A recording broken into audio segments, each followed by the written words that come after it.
Alright, looks like the stream has probably started. The view counter is 0. So we're continuing from where we left off yesterday. So if you haven't seen this series before, I'm currently raising funds for world domination.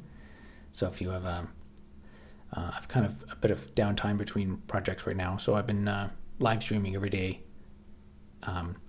and just soliciting feedback for what type of content you want to see next. So there's a few things I could do.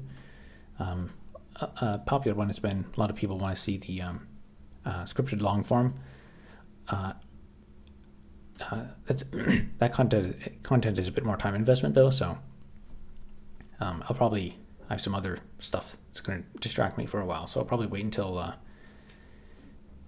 guess probably maybe June before I start getting into the next big long form one. But in the meantime, I'm going to do probably more streaming, and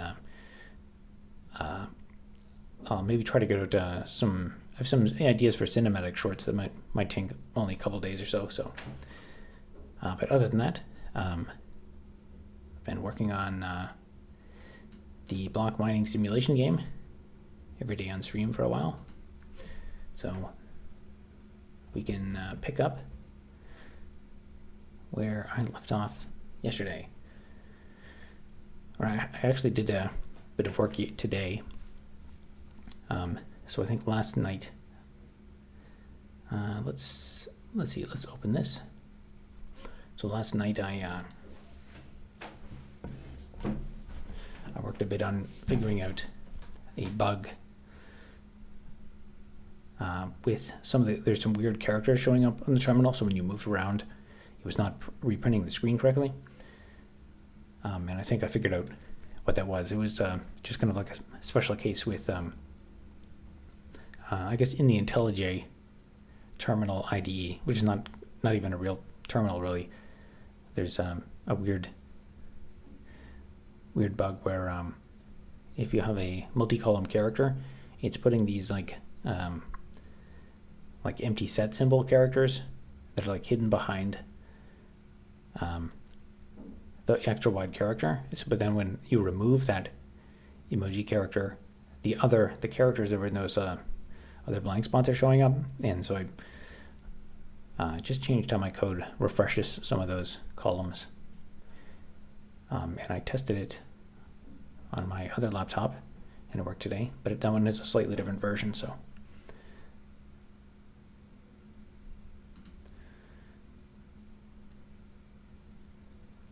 let's open up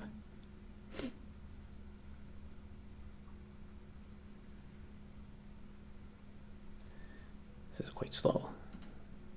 Open.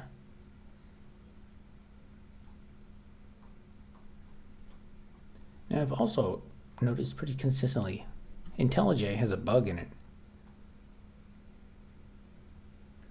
For some reason it doesn't find new folders. If I make a new folder, recently it's always out of date, and then I have to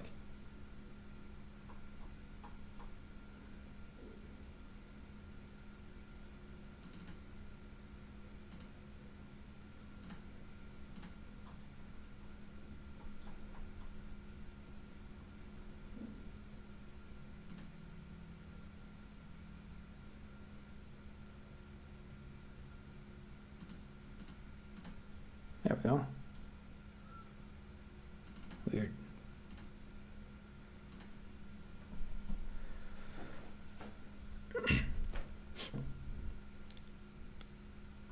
Bzel X is first. Congratulations. You have won.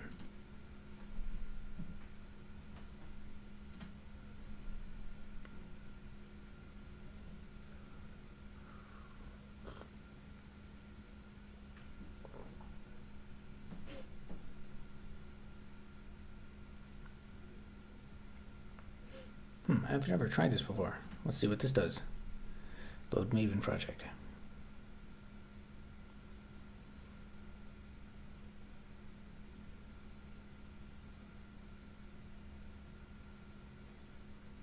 Indexing.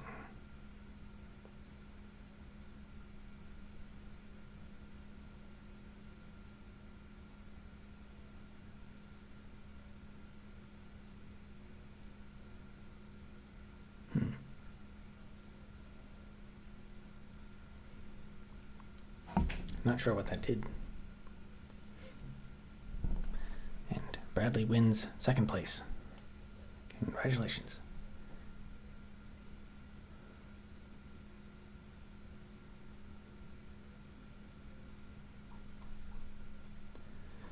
Okay, so what we'll do now,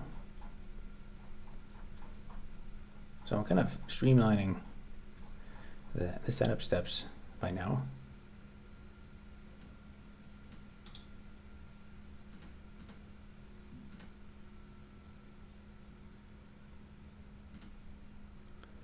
So run edit configurations plus Maven.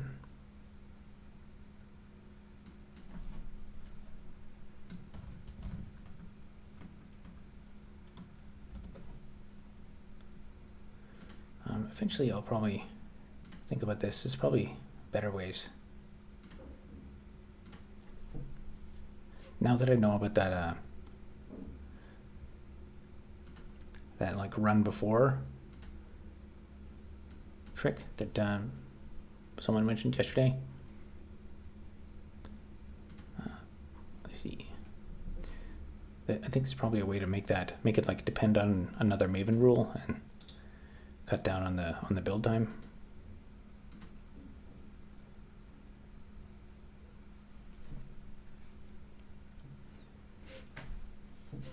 Apparently I got sick today, but with what? I don't know yet.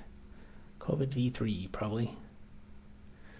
Yeah, there's something's been going around. I got well, if you watched my immigration video, I think you can tell exactly where I got sick in it.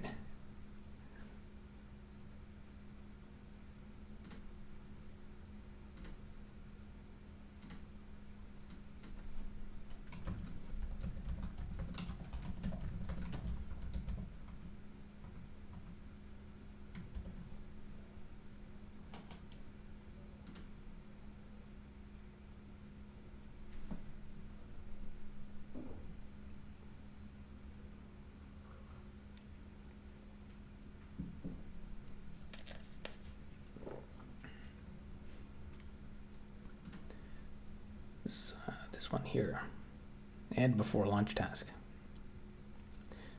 Yeah, run Maven goal. Some of these ones, I could probably,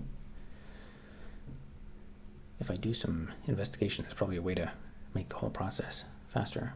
But for now, I'll just do run another configuration.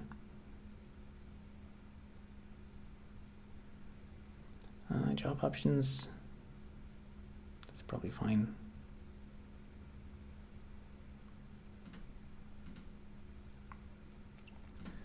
So now I think this will just work. And this is this is the latest code that's pushed.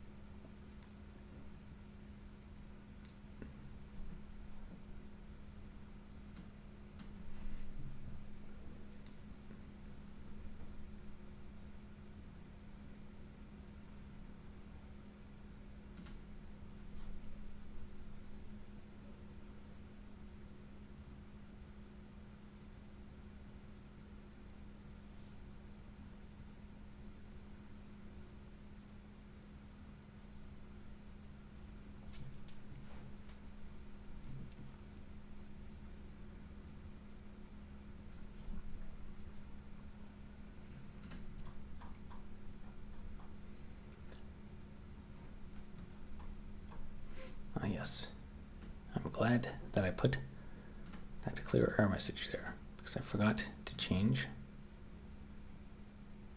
this to emulate terminal.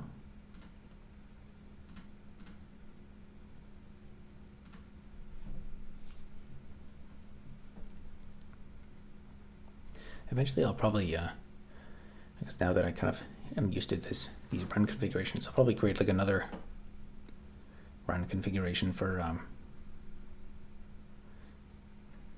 like opening the game in an actual terminal, because this emulated terminal is has different behavior from like a normal one, for like GNOME terminal.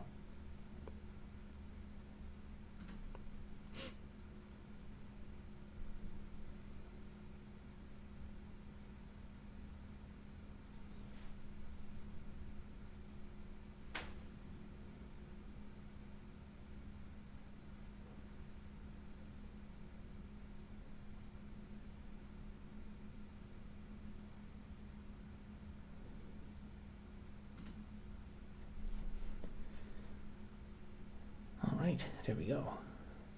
Now, does it, I move around?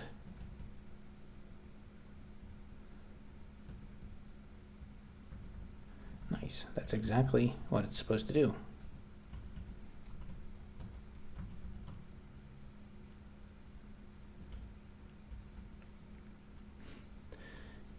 Have you found any infinite money glitches in the Matrix yet?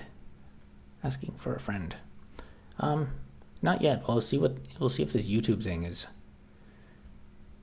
a infinite money glitch. I know like rug pulls seem to be people keep doing rug pulls, and then people keep putting money into them. I don't know what. I'm not sure what they're thinking, but they just always lose their money.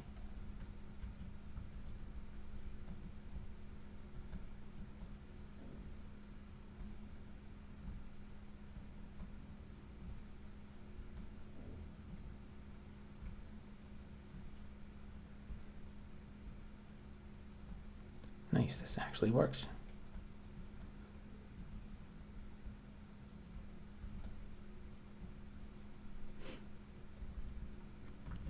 Not that I even really want to play it in this UI. It's got some weird glitches though. Like, notice how these characters here are off.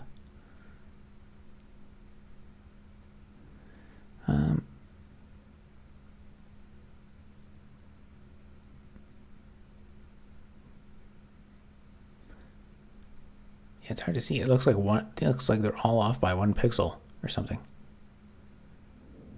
Until here. Weird.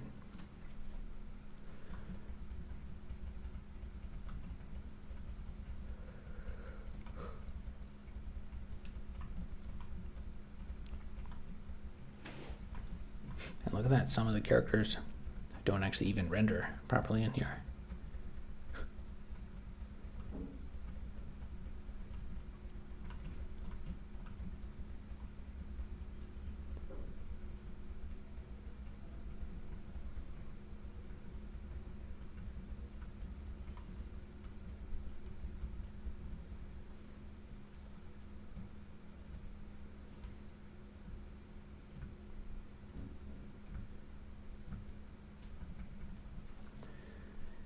Right, that is good. I really hope you succeed in world domination. I do too. That'd be convenient, because then I can just fix all of the problems in the world, and then we wouldn't have problems anymore. I could just issue a decree and say, no more problems, everyone.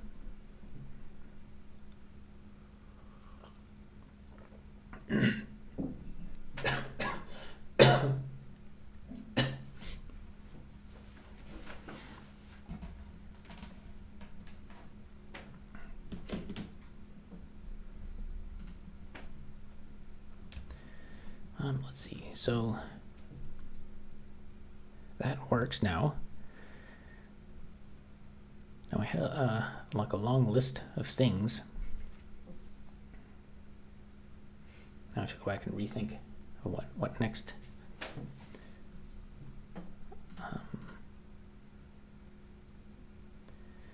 Let's see, there's one thing I was going to maybe add for debugging.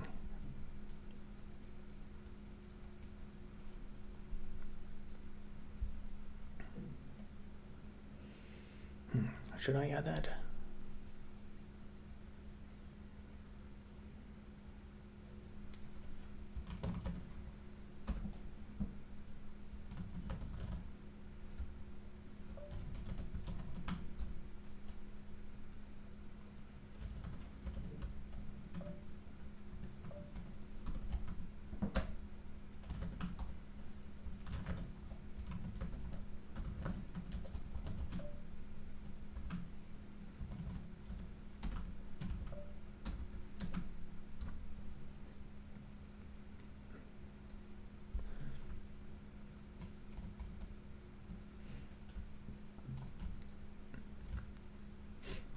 So I think there was.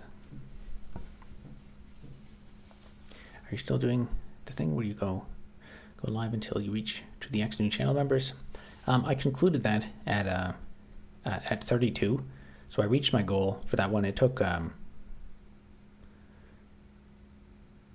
one took 14 hours or so, and then YouTube doesn't save the entire VOD. It only saves the first like 12 hours, so that kind of made me less motivated to do it, because if it doesn't keep the VOD, then I don't know, putting I mean, it's kind of questionable. I guess on Twitch people did like subathons and stuff where they'd stay live for days and stuff, but I don't know where. I have to think about like what makes sense to do, because if I'm I think after like 12 hours, I'm also not going to be very interesting. Like, you know, past like maybe 16 hours or something, I think my voice is going to get pretty tired. And but for now, yeah, after that, took a break. I did that long form video on immigration. And right now I'm kind of in between period, because May 26th, that's when I gotta get prepared for the N13 merits hearing. Now, I don't know what's going to happen after that. So between, I guess, now and until after the hearing, and I guess after the tenant board gets back to us, because like theoretically, the tenant board could like the next day come out and say like, okay, we're issuing eviction orders for 10 days from now. But what'll probably happen is they'll probably like wait a little bit and then say, oh, they need they need more permits or something, or. So since that'll be distracting, and then I also have there's a few other things I gotta do. So I'll probably try to just stream at least once every day for a little while. I'll keep this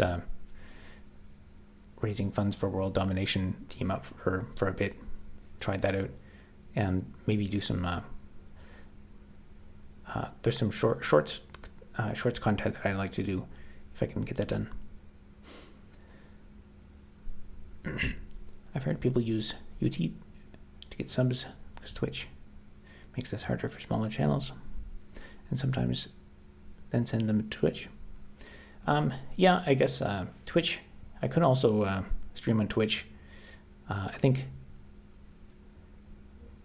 so. Like YouTube is where all my audience is, so it makes sense to at least start on Twitch or on YouTube, and then maybe in time I could also do restreaming to Twitch. I have to think about like the logistics of that, because you can. I guess I can funnel it. I think I can send it to like Streamlabs or something, and then Streamlabs might multiplex it. I think.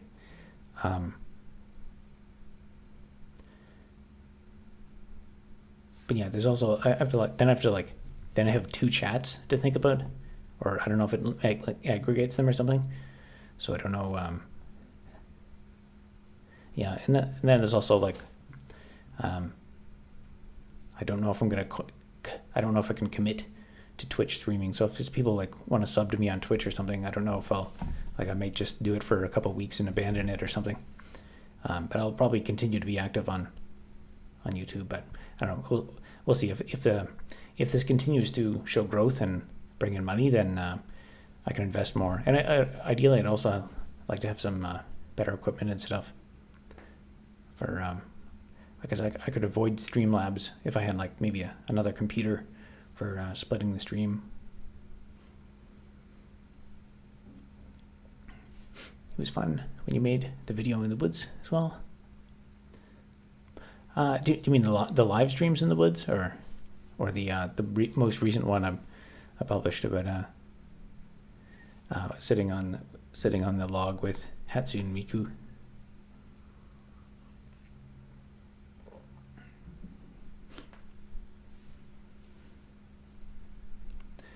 I would bring up the idea of rolling relocation or temporary housing in a spare unit they'd have. It's not like you're in a single unit rental. There's some programs that come out, chat rooms and such. Yeah, on the first comment there, yeah, I think there's, in my opinion, there's lots of grounds that I think should convince the tenant board that they don't need to actually issue an eviction order, that there's a way to, shuffle the tenants around. But at this point, a lot of tenants have already left and can't, it's having this uncertainty hanging over their head. And it, like, even, like I said, for me, I'm not I'm like, whatever. But if they, if they do issue the eviction order, it's whatever. I'll go somewhere else and save my money. But for a lot of people here, it's like they've lived here most of their lives, or like, one guy's lived here 30 years, and it's his home. He's very attached to it. So it's a tremendous amount of anxiety for them, and especially because it's a lot of them are older, and it's harder for them to, like, they're not really on the ball about stuff. Thank you for the $5 from Rachel Thornhill. I hadn't caught it live in the woods. The recent woods update. Uploaded video. Okay. Which wasn't live. Yeah. Yeah, that was kind of a random video. I was hoping to do a better job of it, but I guess as I mentioned, those pesky foragers were kept distracting me randomly. Is this C, C++, or Java? This is Java application.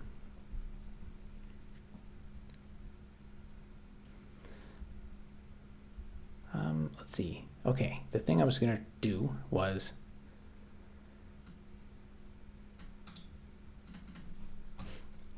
okay, so this works in a regular terminal. Now if I do screen, I think this doesn't work. Or it is. Oh, it does work. Maybe.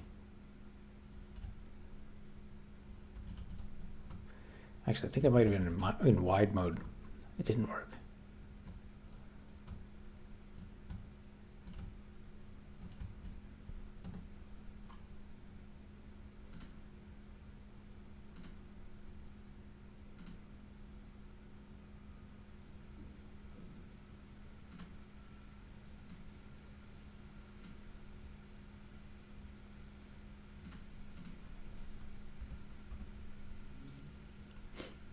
Yeah, there we go. It's all broken.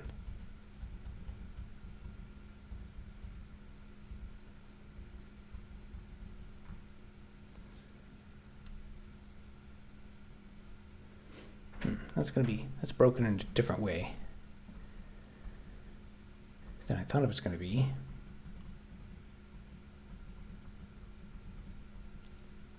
I don't know if I'll have time to work on this.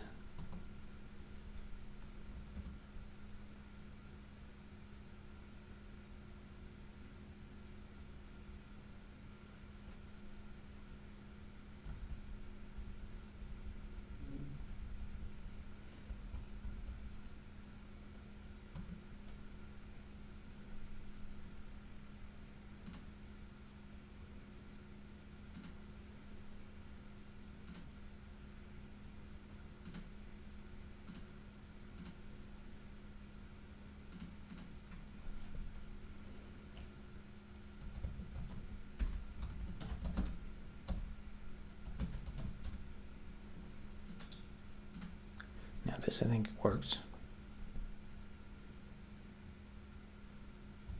Interesting. It's not correctly detecting.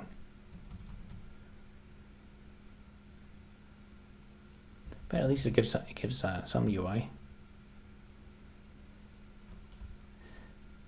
So it's assuming that it doesn't have it's not in a graphics mode, so it's just falling back. I'll have to add something to the rule. Let's see, what would this be? Today I upgraded to the Sony Xperia X10 from 2010. Android 2 is a game changer.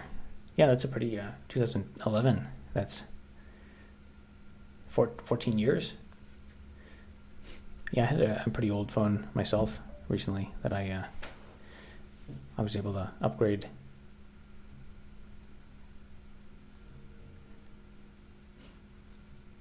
They slow down phones now on purpose. I think that was demonstrated on at least one of the iPhones.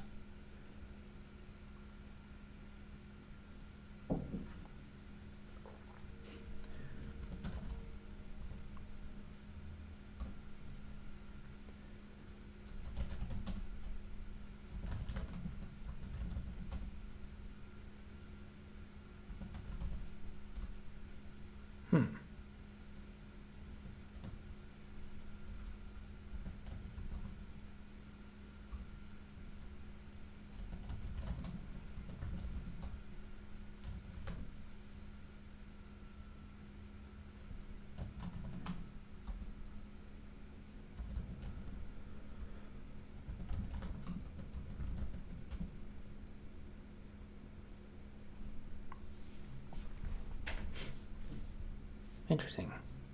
Why does it say screen? That's not screen, it's Tmux.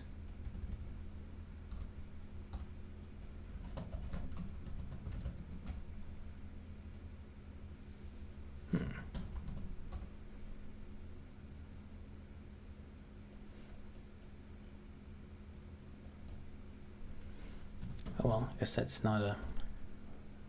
Won't focus on that right now.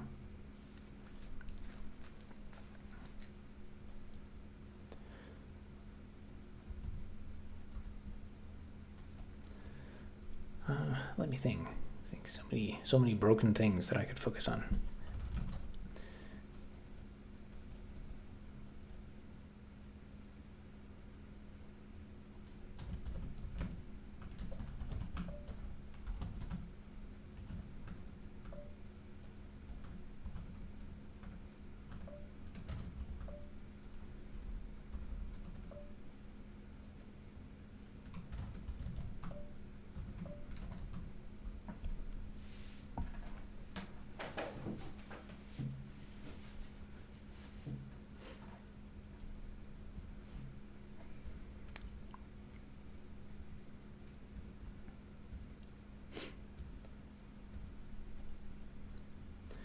So one thing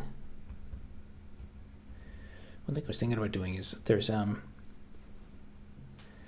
certain class of bugs that I've seen where on some terminals that don't really support wide characters, if you print the text from left to right, as you print things on the line, it like moves the characters that are later on the screen. But if you print in the reverse order, you don't have that problem. So if you constantly reset the cursor position to go back, you can avoid bugs. So I was thinking about it, just adding another flag, so I could switch between those two, because it's faster to print the other way. But I think like on screen on one machine that I tried this on, it was like totally broken. So it'd be nice to just have a flag to, and I think I might have seen this flag. I might have seen the same bug in some other cases, so it'd be useful for debugging. It's kind of amazing how many bugs there are, how many problems you can get just with trying to print text to a certain column.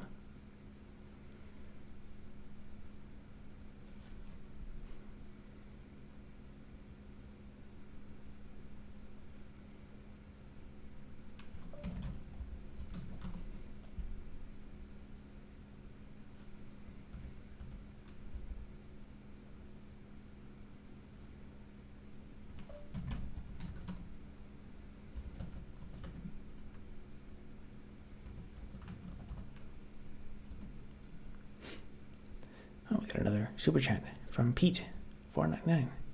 Keep up the good works. Greetings from the US. Thank you very much. So we're already at $9.99, and in US, because for those of you who've I've been watching the last few streams. I've been pointing out the fact that in the chat revenue, sometimes it says Canadian currency, and then other times it says US currency, and it switches randomly. If you watch that number, it'll switch randomly during the stream.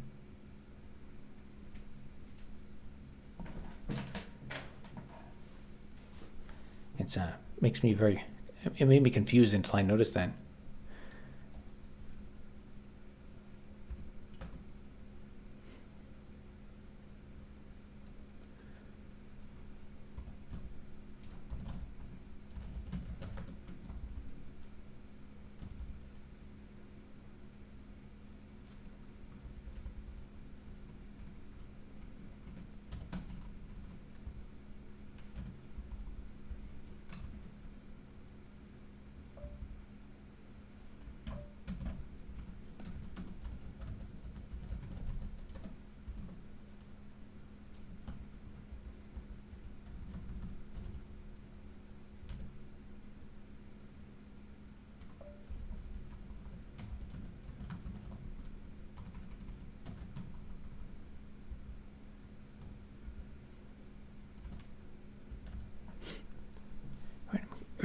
Random question, but how's the Canadian SWE job market?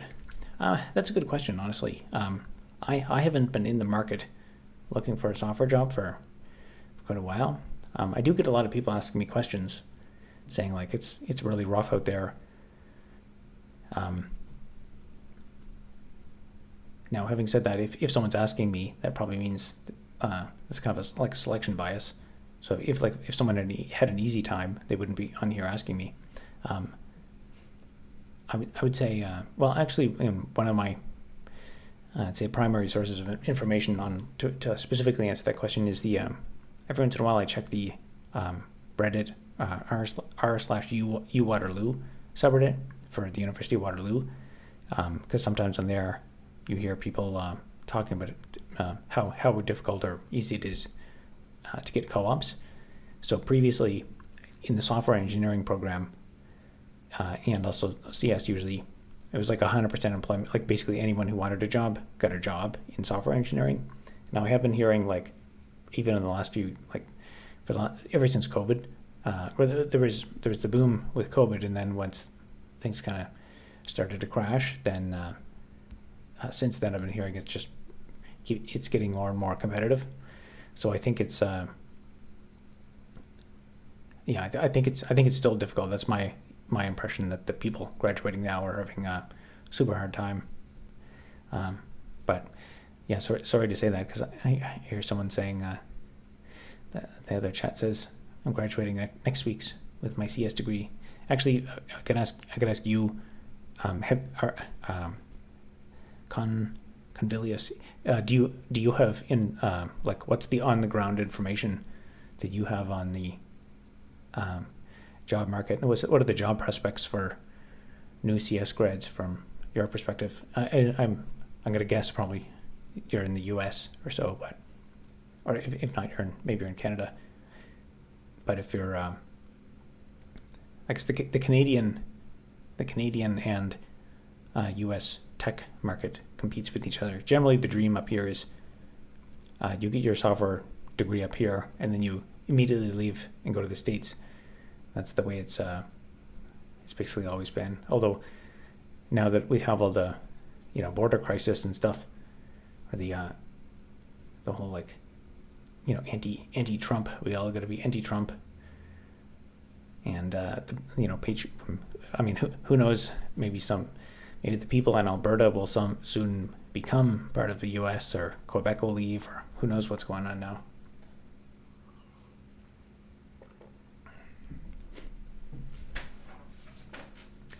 My employer deliberately overstaffs our projects so we can bill clients more. Me and the other good devs want to start our own company and steal clients. I guess that's a very devious plan that you're sharing on the internet.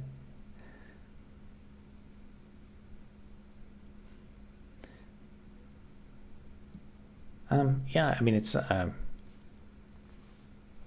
guess if you have a successful business model that can work, then more power to you. But I would encourage you to engage in only ethical behaviors, and instead of stealing clients, you could just kindly ask your current employer for clients. It's really tough. I landed a job after going to a job fair, but before that, I applied to a few hundred places online. Didn't land any interviews, just rejections. It was really demotivating. I'm from U.S., South California specifically. Yeah, the Waterloo students usually they're competing basically for the same job. Or sorry, South Carolina. They're competing for basically the same jobs. I guess specifically in California, but yeah, I was people ask me for like job and career advice and stuff. Then I've been thinking more like I was thinking specifically about some people ask me about trades and stuff, and I thought like, you know what, I really don't know. Like there's the perception, I get the feeling that like the media is just like trying to herd people like they're sheep or something. Like for the years they're saying like, oh, go to get a degree in engineering, it's amazing, you're gonna make so much money and stuff like that. And then as soon as the market turns sour, the media is just like, oh yeah, tech jobs, they're stupid. Like we don't, tech people now, they're getting jobs in like the trades and stuff. But like, if you actually follow this advice, I mean, you're, wasting years of your life and just darting back and forth based on what the media tells you. So I've thought about like what would actually be good advice for someone. That's one of my shortlist video ideas is like, what should you do with your life? Like, how do you figure out your career path? And one of the things I've been thinking more about is like a lot of the specific answers to these questions depends where you live. So if you're thinking about going into trades or something, I've thought like if you want to be a plumber or something, or you want to do landscaping or something, I've thought a decent thing to do might be to actually just like do a Google search for like a local plumber and just call them and just be like, hey, I like to try to find someone who's not like part of a giant company or something, like an independent plumber somewhere, and just call them and ask them and be like, hey, this is kind of might be an odd question, but hope you have a chance to chat with me. I'm a young student and I'm thinking about my career path. Do you think that should I go into the trades? Like should you I see you do plumbing. Is that a good industry? Should I become a plumber? And I would bet that a lot of them would probably just like honestly answer your question. Some of them might be like, yeah, I don't have time to talk to you or whatever. But I would bet that you're if you just made calls like that, you would probably get like, at least, probably like at least 20% of those people would probably like, if not closer to like 100%, would probably give you like at least a few words of wisdom. But like, it's like some general advice, like, it's okay or something, or it's all about this or that. And actually, when I went around like trying to scout for clients, one of the things I would do is just go into a business and just try to figure out like if it's like a franchise, the manager there won't know anything. But if it's like an independently run business, and you can try to talk to the manager who's actually like owns the business and just pick his brain, be like, hi, do you mind if I ask you some questions? I'm doing some research about a business idea I have, and then just ask them about your whatever you want to know. And some of those people, some people are very interested. Some people very much want to support entrepreneurship, and those people will talk to you. Those people are a gold mine of information. And I was thinking from that, you would probably, if you called like probably 100 plumbers or 100 tradespeople and asked them this question, like, I'm a young high school student and I'm thinking about starting my own, kitchen renovation business or kitchen plumbing business or something. I bet you that some percentage of those people would offer you a job, or they'd be like, hey, you actually seem to be interested in this. Like, would you like to come work for me? Would you like to be an apprentice? Because I know one of the hardest things those people have to do is to find people who will actually do the work and people who will show up in time, and by simply like by demonstrating the initiative that to like you called a plumber or something. I mean, of course, I haven't tried this. This is just an idea I have, but I also just now I was thinking, even I wonder if that would even extend to software development. If you just like give a phone call, it'd be probably harder to find their numbers, but if we could find someone who like works in tech and just like call them and ask them questions, and then some percentage of those people, like if you can just get the conversation and get it going, and then demonstrate through like your inquisitiveness and alertness that you might actually be someone who's worth investing in, you might actually get some job offers out of that. That might be more effective than sending 1,000 resumes on LinkedIn or something.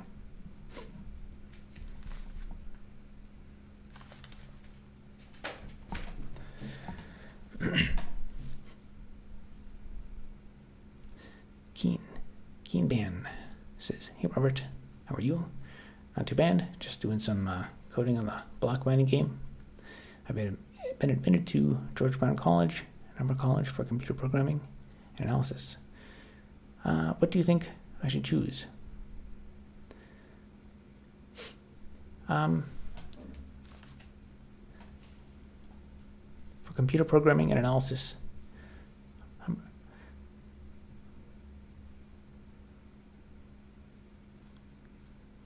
George Brown College or Number College for. Honestly, I'm probably I'm not the person you should ask. I think the ultimate question should go from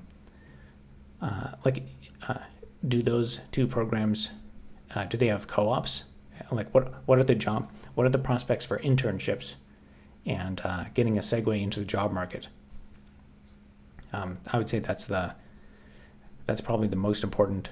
That's probably the best choice, is to choose whichever one is going to lead to getting your footing in the door on employment.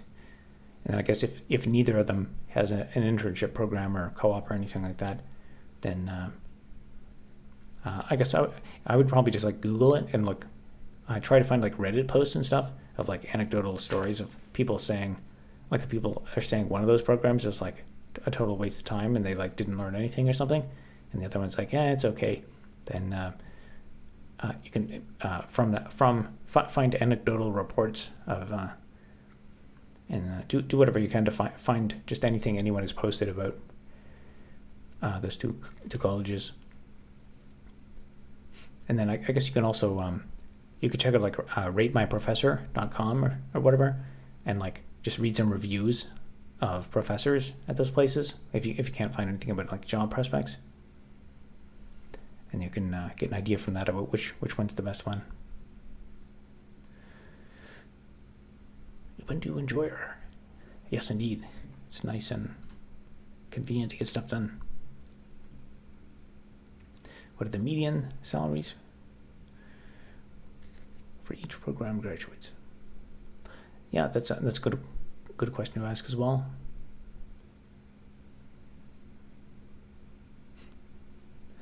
I think probably I mean those numbers you'd probably have to take them with a grain of salt, though, because it can probably vary a lot. But I was also admitted to Toronto Metropolitan University, which has choice for a co-op after first year with a 70% average or above. Gets an honorary BSc in computer science. I would say most likely, so like it just depends what you want to do in life. If your goal is to get like if the idea of like 9 to 5 corporate life is what you're driving for, then I would say optimize for whatever has the go wherever has the best like co-op program and the thing that gets you like actual work experience as fast as possible. and that gets you integrated into that and gets you like networking. Because even if you just get a co-op, once you graduate, usually you can even go back to that company if you did good while you were there. I would say now if you don't want to go really into the workforce, like if you're if your parents are super rich and you want to like become like a career academic and get like PhDs, get like a master's and then a PhD and then a second PhD and stuff, kind of like stay in academia forever, or like get your first job when you're like 40 years old and make $300,000 a year the first year, then you'd maybe want to look into like which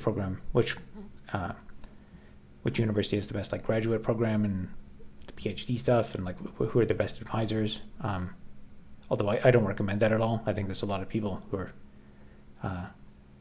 there's a lot of issues with academia, and I that path does not appeal to me at all.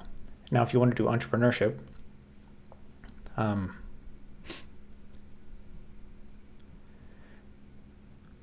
don't know, if you're just interested in like entrepreneurship, if you want to start a business someday, then it probably would still make sense to just like focus on whatever gets you into the workforce, and so that you can get money, so that way when you graduate you'll have as little debt as possible. Cheers, Robert. Fly by, well wishes. Hope your day has been superb. Yeah, it's a pretty decent day. Got some work done.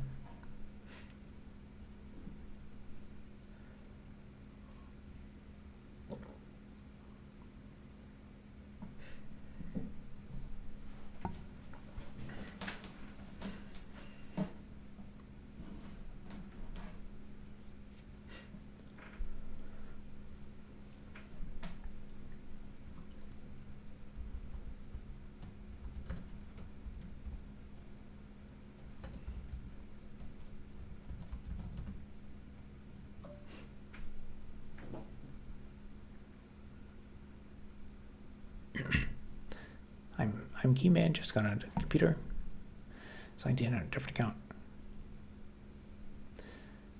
I wish that I knew what I wanted to do. My parents are fairly well off, so I shouldn't have to worry too much about debt. Yeah, I think historically, like when I was younger, I kind of thought about I was like, I'll get a PhD in mathematics or something, and I'll be like the kind of like romanticized, like you growing up, you read about like Albert Einstein and Isaac Newton and stuff like that. You have this kind of romanticized idea of what academic life is, but that's not quite how it is, especially today, where it's like a publish or perish mentality, and there's a whole lot of perverse incentives, and I'm not sure if that like avenue of study interests you. For some people it interests them a lot, but there's a whole like minefield of things to navigate if you plan to go that route. But also, yeah, I think getting real world experience, and then also another dimension too you can think about is which one can get you the most social connections. So something that I think is really underappreciated is like Waterloo was a very good university, but one of the most significant things I got out of university was we had a software engineering cohort of people. So everyone in the software engineering program went through the whole program together. So we had all the same classes together. So that way we had like a common shared experience, and that also meant that we could say like, hey, do you go to math class yesterday? Like I had a dentist appointment or something, so I couldn't go. And they'd be like, oh yeah, we talked about this and that. And then not only is that helpful, but it's also like a basis to form relationships. So if you want to do more research, that's another thing that I think is very, like, is even like someone I talked to, I actually chatted with him today, someone who I met during my university days, and we still we live in different places, but and sometimes we don't chat for a few months, but it's still to at least a few other people in the world, where you can say like, hey, remember way back in the day when we did this or that, and also like if you do get desperate someday for something, you can message people and be like, hey, I'm super desperate. Can you help me get a job? And if you have some shared history with that person, if you pulled an all-nighter to work on a project or something with that person, you have some connection, and that once you build those, they don't go away unless you get in a big fight with them or something.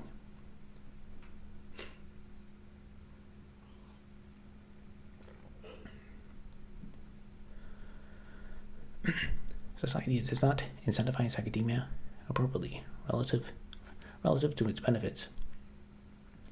Yeah, it's there's a whole bunch of, I mean, it used to be better, but the whole like peer-reviewed academic journal system, and I mean now I can't imagine how bad it is now with like people probably making like AI generated reports and submitting them, and like there's people submitting like supposedly peer things that pass peer review that have like ChatGPT statements in them of like, as an AI language model, I can't do this. And then they're like, yep, peer reviewed. I wish that I had the chance to go to Waterloo. A few people I was friends with went, even those who are not very proficient with computers. I was depressed and dealing with other stuff in my grade 12. So my grades fell in some classes.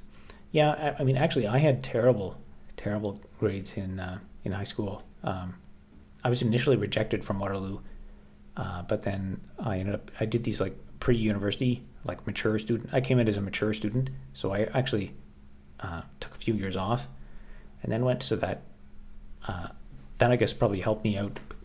Well, I also had to spend all this time doing those courses, but I mean, it's also at this point too. I also kind of I question if it's even a good choice, because the cohort system at Waterloo was great, but it's also like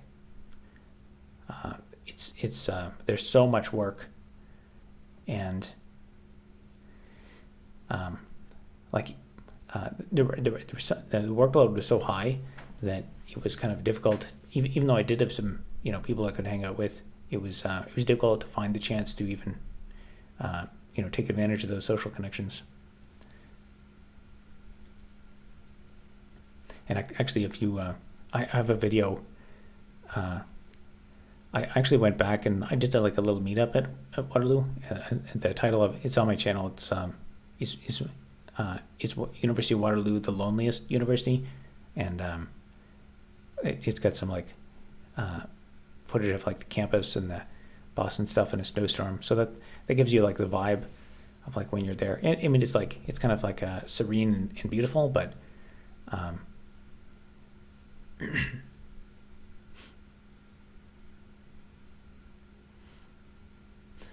I saw that video a bit too late. I would have gone. So that video would have encouraged you to go to Waterloo, even though it's lonely.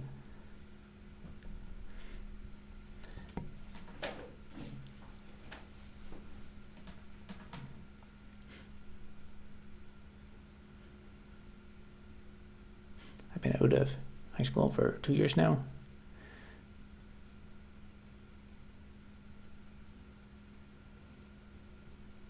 Those were all like scraped together.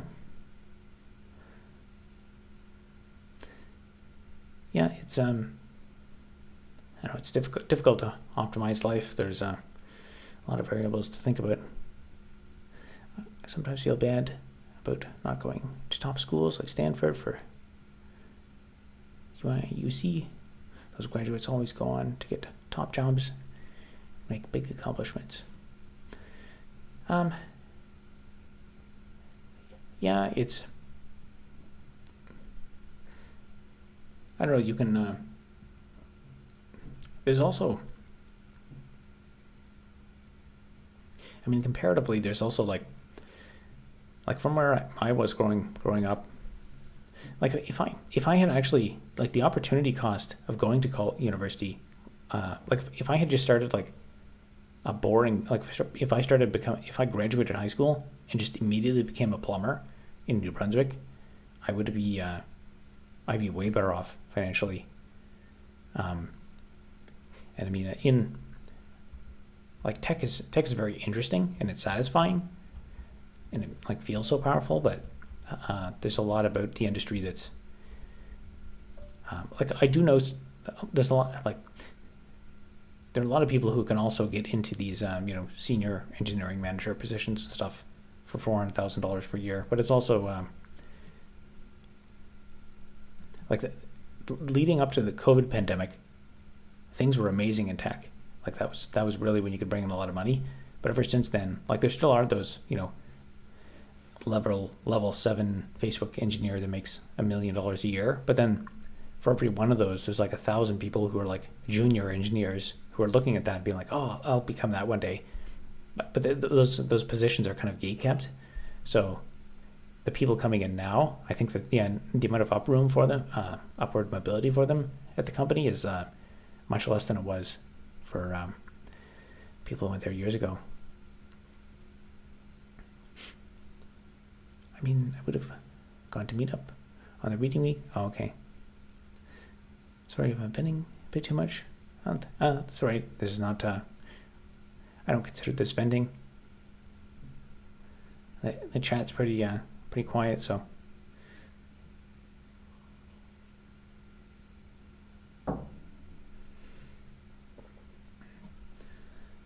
Let's see. What was I doing?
Weird and random question, but do you like coding or did you learn it? Because it's a good skill. I would say I do like, I don't necessarily like coding, but I like the kind of the leverage and the ability to do stuff, the ability to translate arbitrary ideas in your mind into a mathematical thing that actually does what you want. My dream would be to work in the Bay Area or Seattle at a tech company. I was I did both actually for a bit in co-ops. So I worked at NVIDIA back in the day. I was in Santa Clara, and then I also did a couple terms at Amazon in Seattle. Seattle is quite cloudy. It's I have a video. I have a video on my experience at NVIDIA and my experience at Amazon, so you can go check those out as to why I chose not to go back to those places. Seattle is also quite cloudy, and from what I understand, it's like when I was there, even it was kind of like there's a lot of sketchy people walking around and stuff, like people yelling at themselves, and I think since then since the pandemic, I think it's gone downhill even worse. So it's like there's nice places, and of course, Amazon is rich and they have nice offices and stuff like that, but it's also, I don't know, the cubicle life of just like Amazon's super locked down. There's lots of security and stuff, and with the kind of dreary, boring weather every day, it was nice to do it for a co-op, but to dream of spending the better part of my life there, no, it's not a. And apparently the average tenure at Amazon is pretty short. Most people leave like after, just over a year or something. And having worked there, I can understand why. And in general, I think it's not even completely up to you. They kind of like squeeze as much out of you as they can because they know people are going to quit anyway. And I think it's probably like almost half on purpose, because if they actually paid everyone, if they paid everyone the full stock options that are vested, basically they're making money by getting you to quit early, because that way they don't have to compensate you those extra stock options.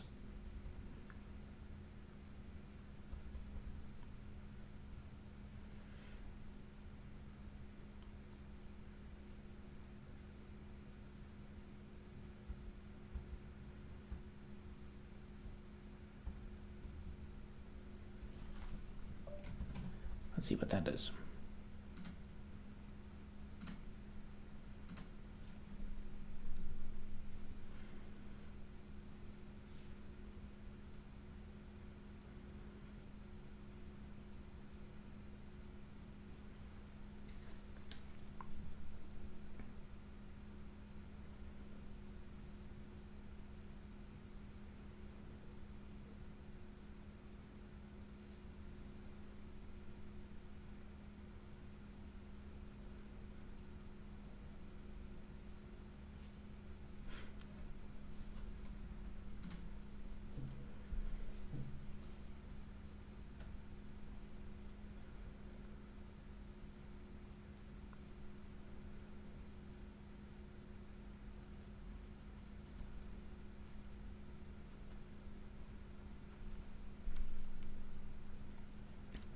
All right, that's good. Did not break everything.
I'm also 37, graduated ICT 7 years ago, worked all sorts of jobs, but never got an IT job. Issue was I cheated a lot at uni, got stuck at programming. So I've been doing Code Academy to become self-taught. Have you heard of it? And do you have any luck teaching myself? I know some programming, but I need a lot more patience. I have heard of Code Academy. There's a lot of Code Academy and lead code. People talk about grinding lead code a lot for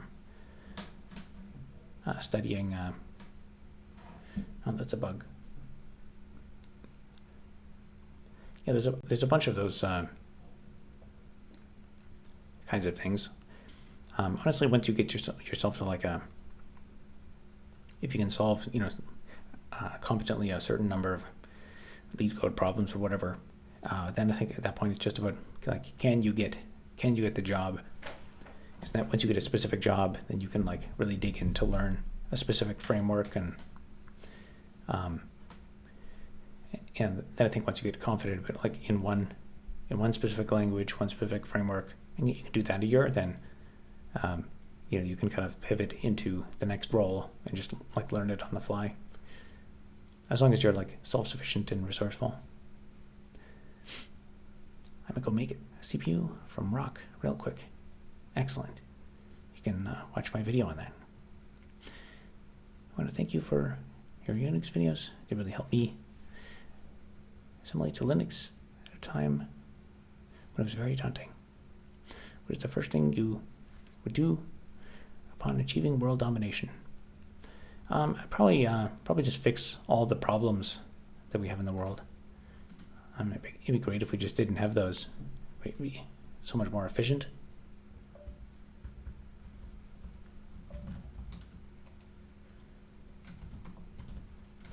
And optimize the economy.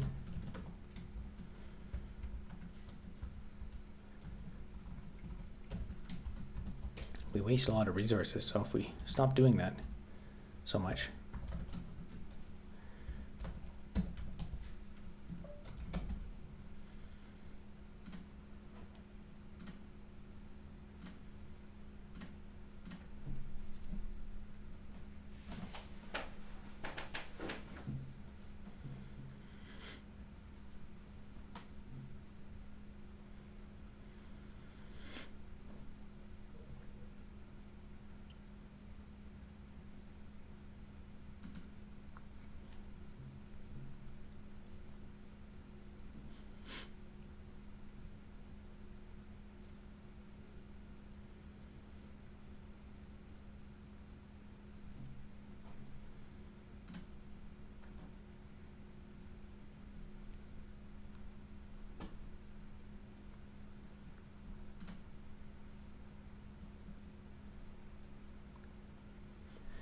Gotta figure out a way to make this compiling faster.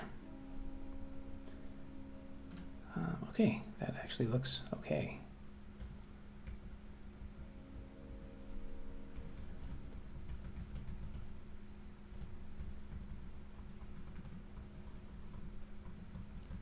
So my goal is basically just to kind of simplify. There's a few like subtle bugs and stuff in the code for drawing this.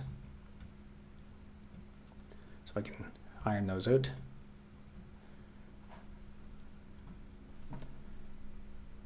I can just simplify it and fix it better.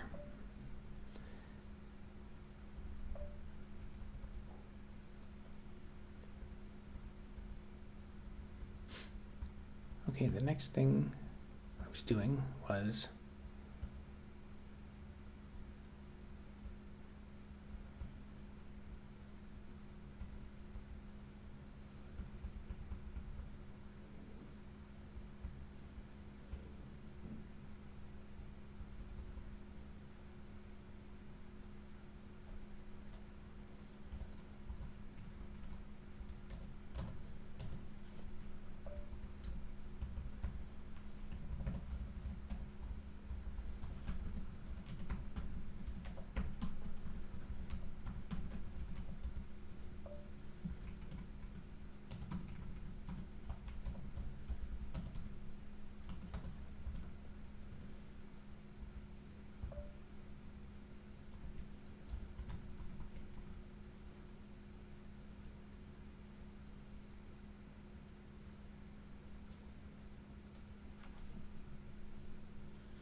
how different is the tech company scene in Canada than the US.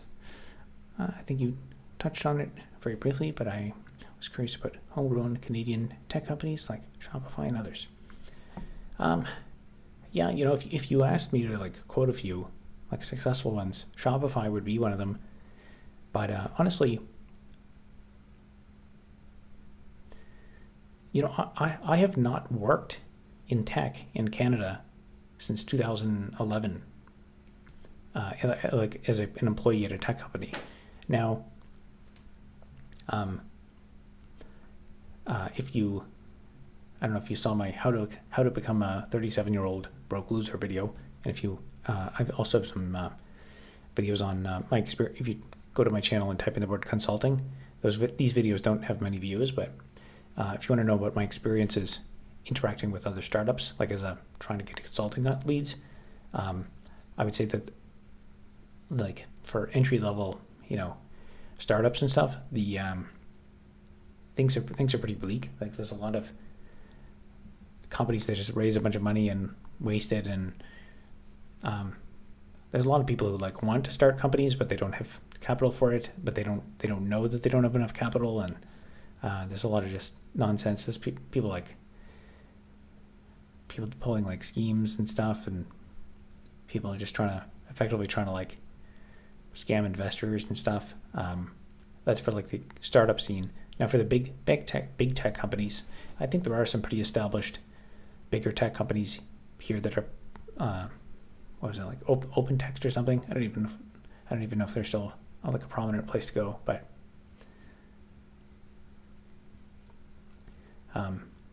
yeah. But if you want the horror stories from kind of like the startup tech scene. Now, to be fair, I think you could say I was probably very unlucky, because there were a few. I did a few, of course. I did it for 10 years. I did have a couple of contracts that, you know, kept me going. That you know, did produce there was a bit of work available in those companies, but like it was always like, okay, you know, we're about to get a whole bunch more work. There's going to be all this work come in, and then I was like, oh great, then I'll have lots of revenue come in and stuff. But then the projects would never start. Things would never ramp up, and it just wasted a lot of time. But yeah, I mean, probably a better answer to that question is, I think if you just Google like average software engineer salary in Canada, and then average software engineer salary USA, and you can get an idea of the ballpark. It's almost certainly like, I don't know, 30% less or something. I haven't looked at it recently, but there are a couple. I think I know of a couple of people who did stay around the area, but for the most part, it's basically everyone just leaves and goes to the U.S. That's the success plan. Everyone just wants to go to Cali. I love your bit about teaching at the college. It's really insightful, very nuanced and intelligent. Yeah, hopefully somebody watches that and improves the immigration situation, improves how everything works at the college, and it's just so much waste of time. So many people who we put a lot of resources into, like, don't try that hard, but then so many good people who are trying really hard, and I think we let them down.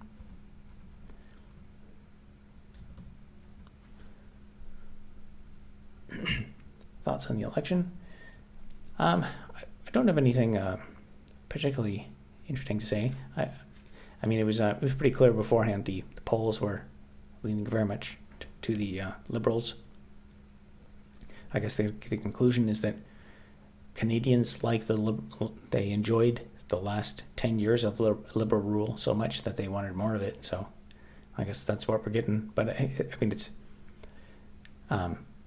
everybody's like on both sides. People are pretty like Liberals really want to get back at Trump, and I think out in Alberta they are really concerned about their own well-being out there. And there's some talk about them trying to separate from Canada and stuff. So, you know, we'll see. It'll be interesting news to read about. And then of course we'll have to see what Trump does. How does Trump treat Carney? I think it had a lot to do with Polyev. Yeah, he's. I think if there was a better candidate for the Conservatives probably would have won. And that he also lost his own riding, which is amusing.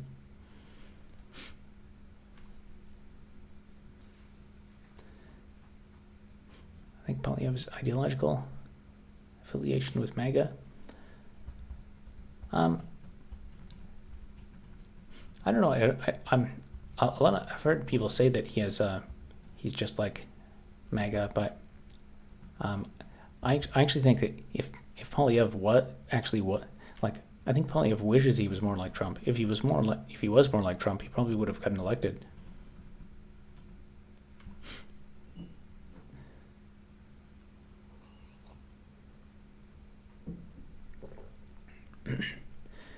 Thanks for the advice.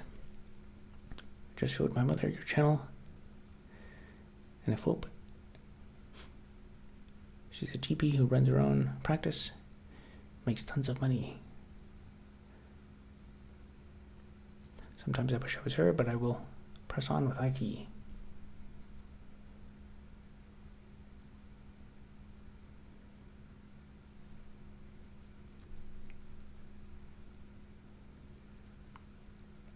A GP, like a general practitioner for like a doctor.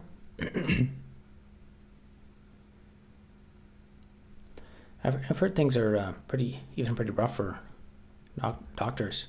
There's like, I watched a segment about them, how they have to file like insane amounts of paperwork and stuff all the time, and a lot of them are getting out of the practice. I told her, write your story.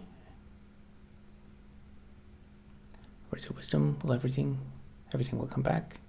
There'll be success. She started working at 42, entering Australia as a refugee, learning English.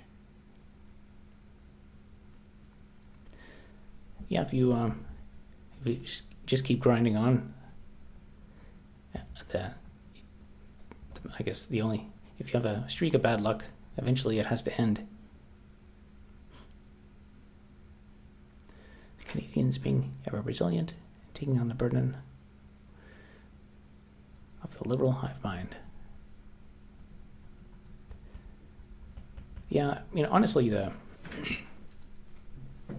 my biggest issue with like all political establishments now is it's not even so much the policy. Like there's differences to the policies, but my disappointment is like things are not executed well enough.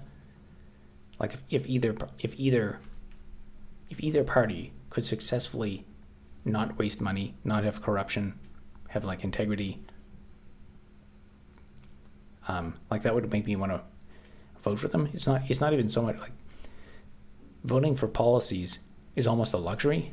I would just vote for anyone who will like not waste a bunch of money or have it go to some we had the green slush fund or whatever that was carved out to funnel money away from taxpayers. And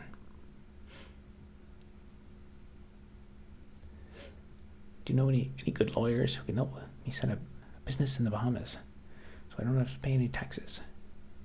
I'm planning a successful career in Canadian politics and figured this will be a good start.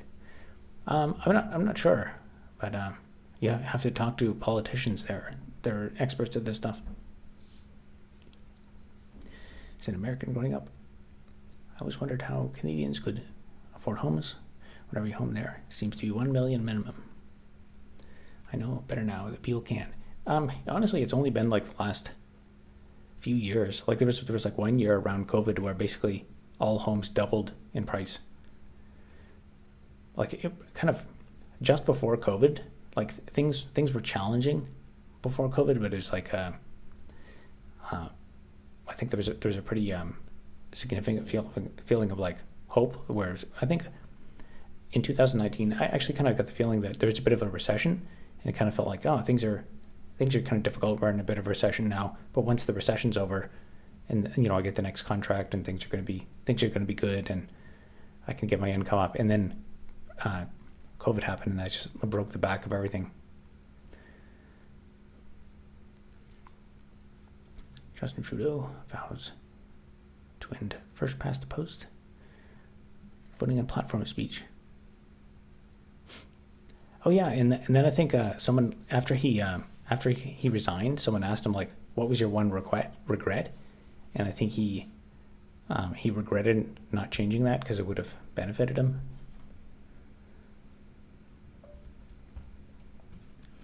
All right, I gotta figure out how to do this loop termination condition.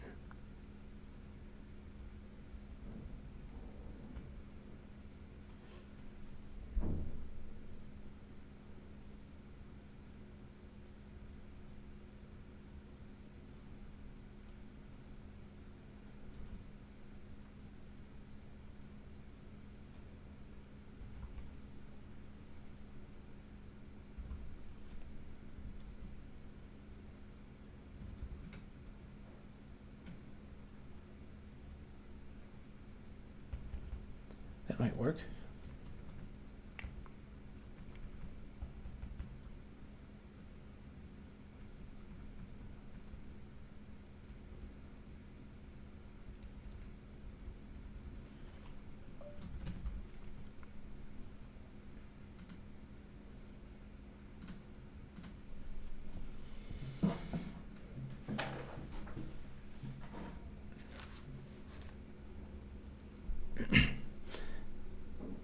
Benefited everyone. First past the post is an awful system for an election. I've not dug into it enough to really have an opinion on it.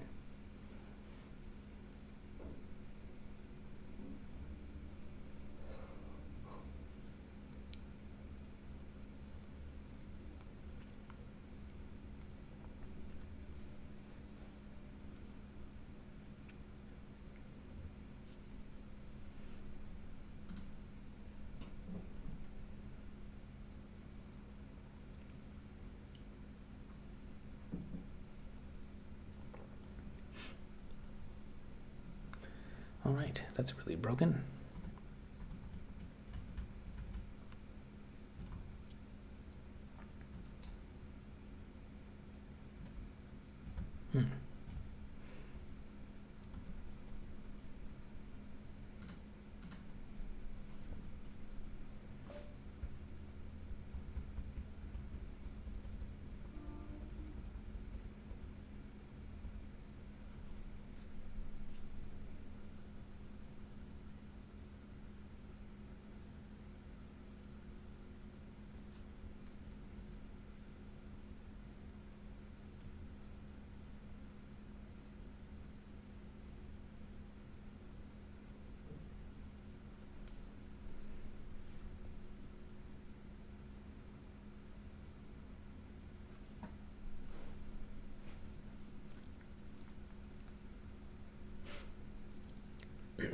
First past the post tends to make it harder for certain parties to win, sometimes even in spite of having won the popular vote.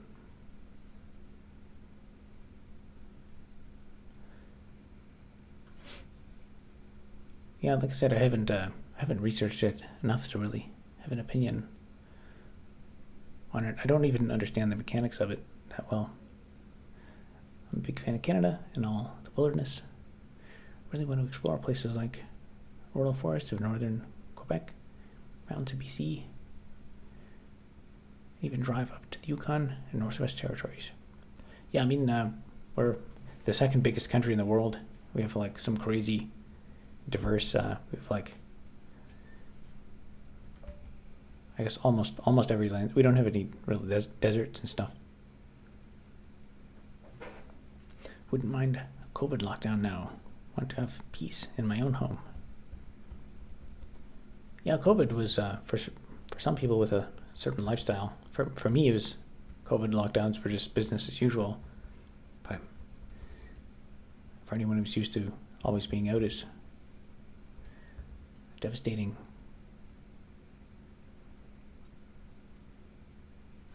Bit esoteric, but do you have any experience working with Meta's Graph API? I did years ago. I don't even know. Do they still have the Graph API? I think I used it a bit for some a couple small. Might have been an internship like 14 years ago or something. I'm a fan of rank choice, even if your guy doesn't win second best might. Also incentivizes you to vote for who you want to vote for instead of voting strategically.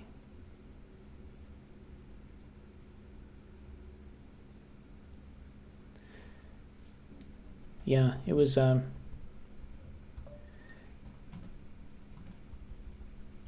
it's an interesting result. That the Conservatives were doing. They seemed like they basically had it in the bag, and then but now it's Liberals. But it is what it is. I don't have a strong opinion on it now. I hope there are good things in the future. I heard India and Pakistan are maybe going to go to war soon. So hopefully we don't have a world war.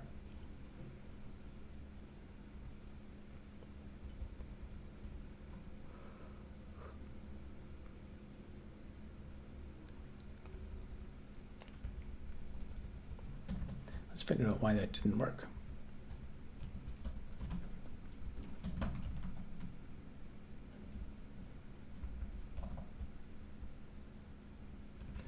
Actually, probably shouldn't do that.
There's a huge sand dune in far northern Saskatchewan on Lake Athabasca. Looks like it came from the Sahara Desert, but is on a lakeshore in the Canadian subarctic forest. Yeah, I guess we probably do have. I think we even have there's a volcano somewhere too, way up over by Alaska.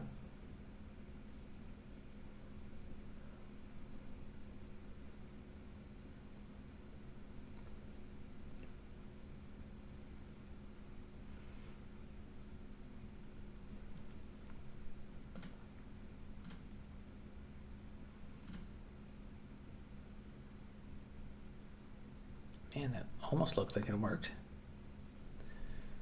What's going on here? It's backwards.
kind of already in a world war, but not by name. Yeah, I know what you mean. How much do you need? Oh, for the world domination goal? Probably as much as possible.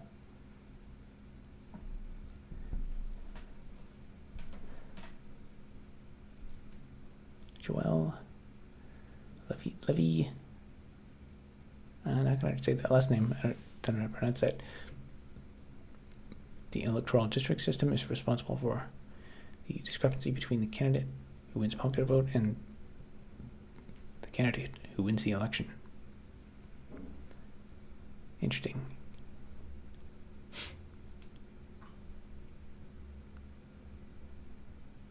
Okay, yeah, never mind. I guess you were talking to. I thought you were mentioning or like a writer or something, but you're talking to that other guy. Okay, now I need to figure out why. Why is that cursor position wrong? It's printing the whole thing backwards.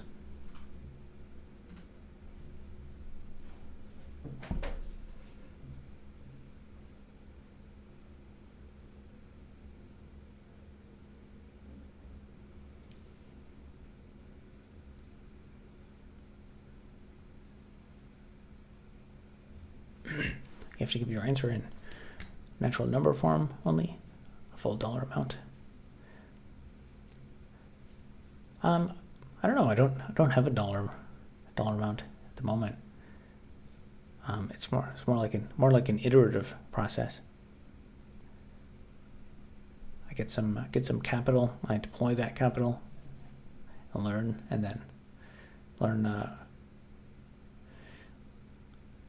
what I need to do next, and then raise more capital. It's because the increment is negative. So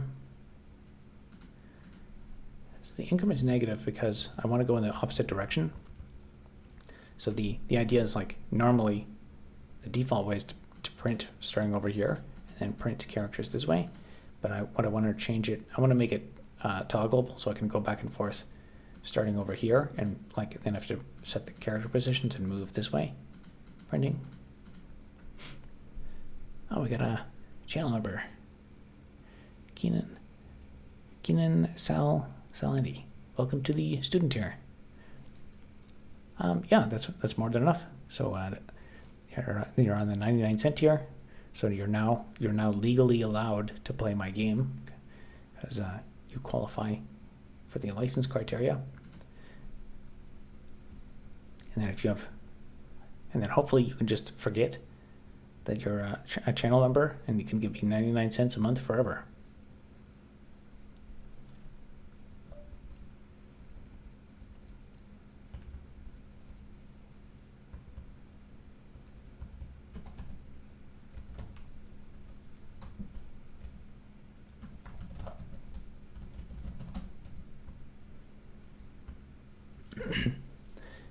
Well, be enough for world domination.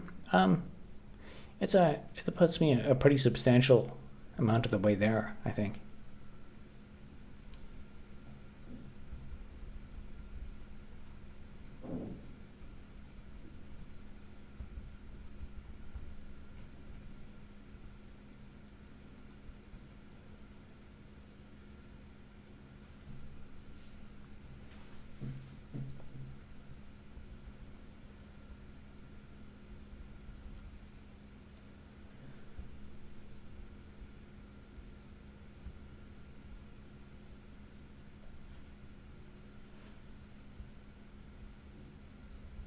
Oh, that might be the problem.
right, that looks better, although we got one glitch up there.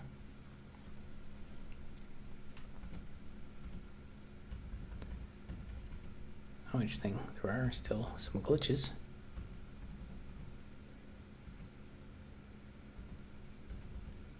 Interesting.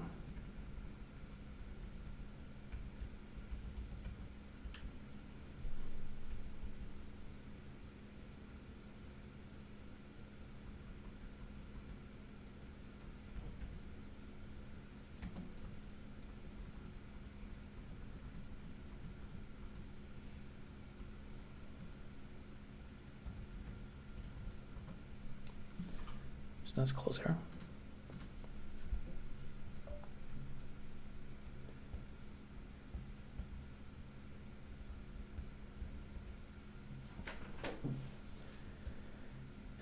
Let's see, what was the last fix for that?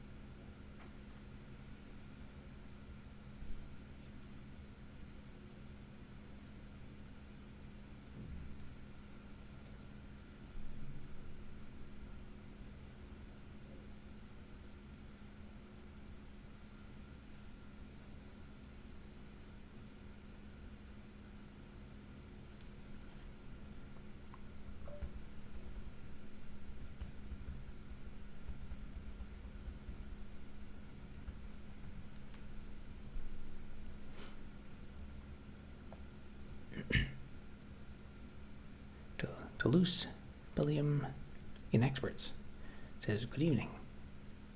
How's it going? We're just working on the block mining simulation game development, fixing bugs in the rendering.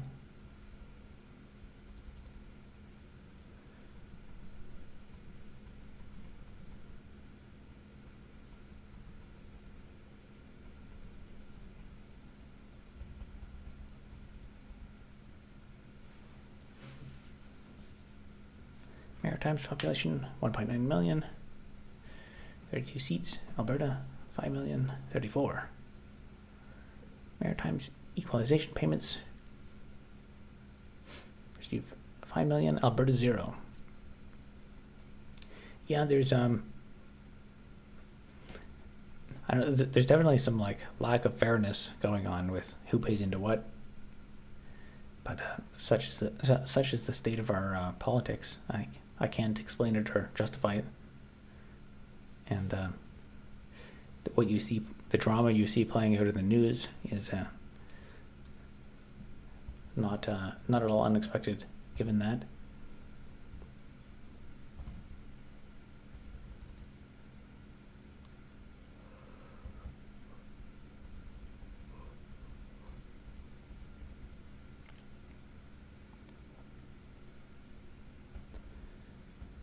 Let me think. So when I move around, it's still doing that.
Okay, this one does not have the bug because we're going in the other direction.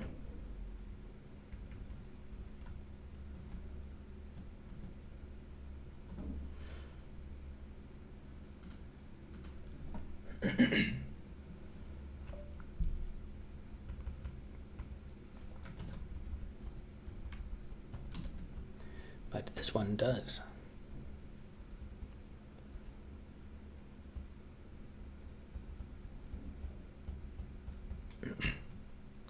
$5 billion.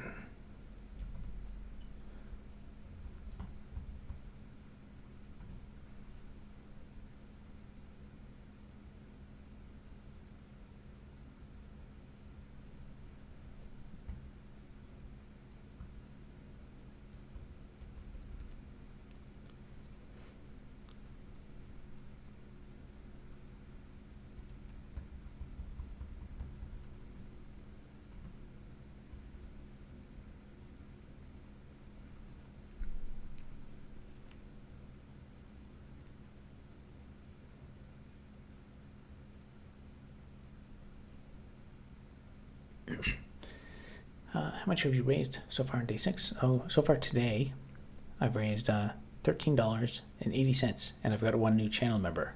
So the new channel member, that'll bring in another 99 cents a month.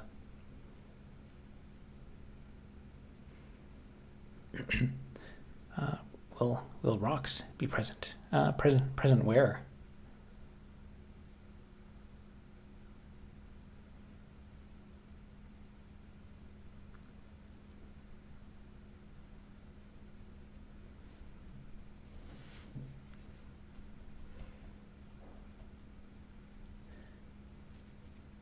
In the formation?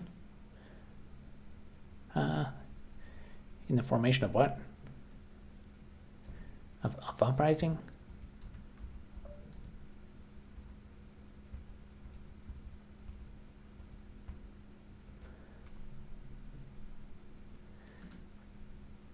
I'm not. Through Grove? I don't know what you're talking about. Or groove? Through Groove.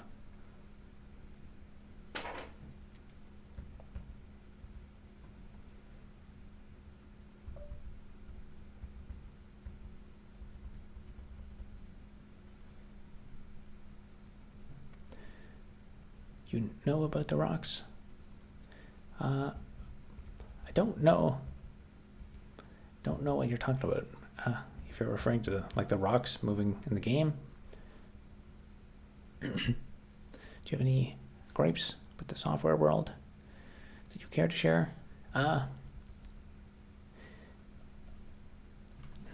guess at the moment, none. I have a lot of videos where I've spelled out all those issues in detail.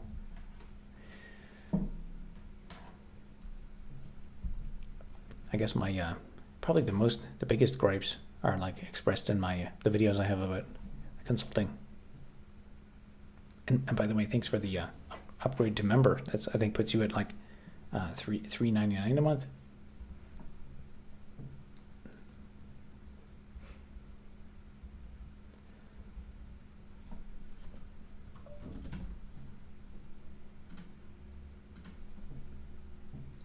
So let's compile this again. Even though I'm pretty sure this is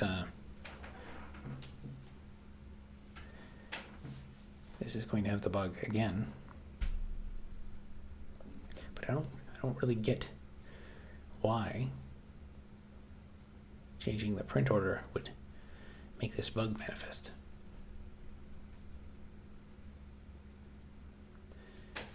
That makes me almost think maybe it's a thing I won't be able to fix.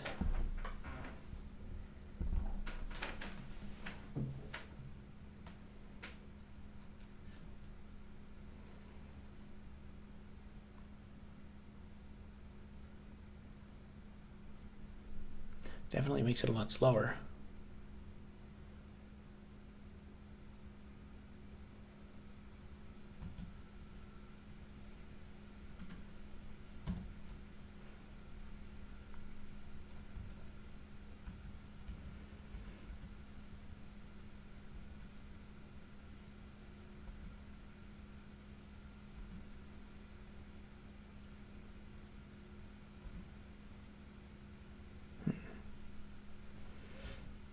wonder if it's because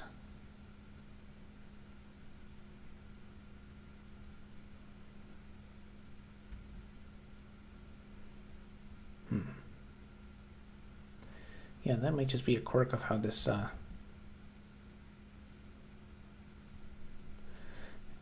might just have to do with that same overall bug, like when you print in the reverse direction. If even if you move the cursor to this point and try to overwrite that thing, the existence of the neighboring double wide character still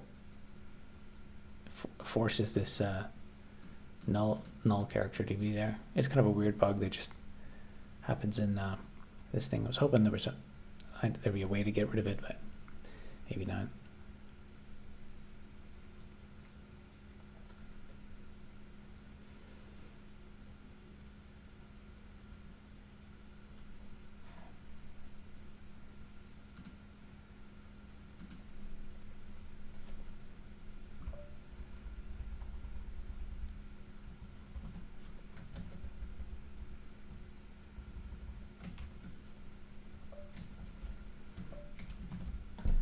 All right, I guess we'll leave it at the code at that.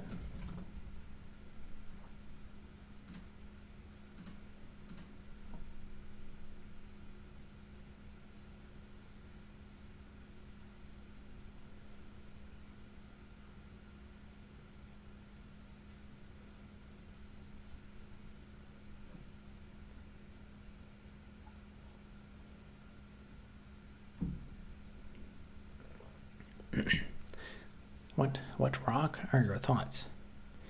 I don't think I can make sense of that statement. What rock are your thoughts?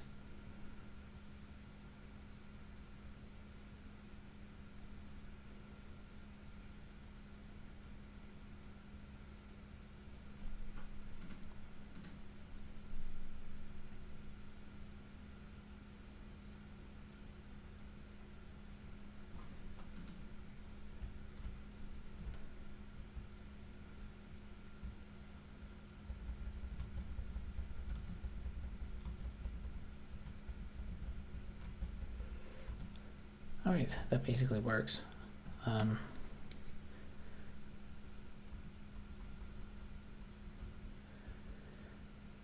Let's see, what was going to be the next thing?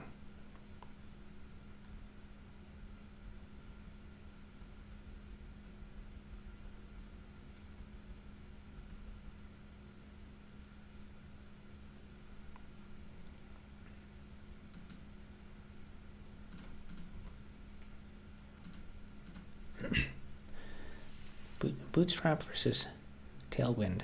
I actually don't even like when I've just look at that. I think Bootstrap is in.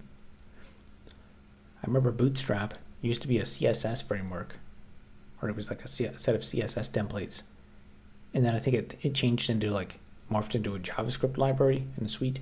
And Tailwind, I don't know. Actually, I've heard of Tailwind, but I don't know what it is. I don't even know what language it's for, and I've never used it. Is software engineering worth learning? I'm 23 with basically no prospects. It seems interesting, but I'm not sure if it's worth it, especially since I have a bad attention span. That's a good question, I guess. If you have I guess it depends how your bad attention span manifests. If you have an attention span to like get hooked on certain things and kind of grind through them for hours and hours, like some people who have quote unquote bad attention span, like there's a lot of people with like ADHD who do software engineering, where like, you know, the urgency of things will pull them into like solve problems. But if you also like to give up on problems fast, it's probably not a good idea. I know that the job market overall has been very difficult for tech. It's kind of oversaturated at the moment. However, if you went and if you started working on a degree now, by the time like this recession is over, we might be in the next bull market and there might be lots of jobs for it and stuff. But you can't count on that though. So, because like maybe it'll be even worse in 4 years. I don't know.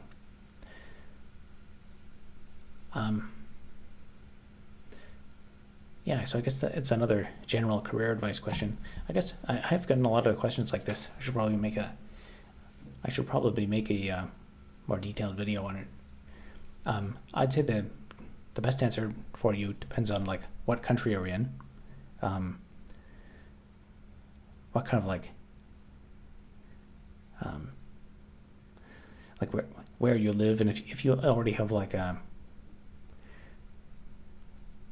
I don't know, if you've got like, if you're close to any kind of like family business or anything like that, you could maybe even like you had a parent that was in the trades or something, you could maybe follow in their footsteps.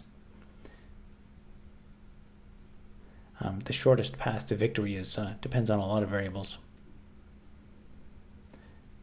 So I think like job prospects for tech are very different in say Europe versus the US. For clarity, United States, California, I have a bachelor's in history. Dad used to do software. That was in the 90s, early thousands. Okay, so you've got like the genetics for software engineering. So that's I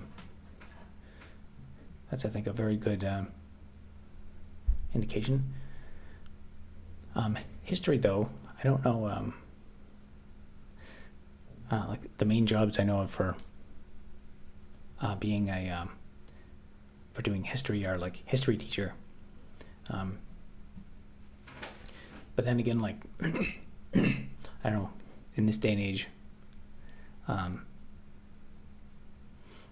mean, this is like this is kind of a long shot, but you know, some people are successful at it. If you're like actually super interested in history, now that we have all this like you know, AI slop, there probably would start to be a bit more demand for someone who has an an actual interest in accurate history.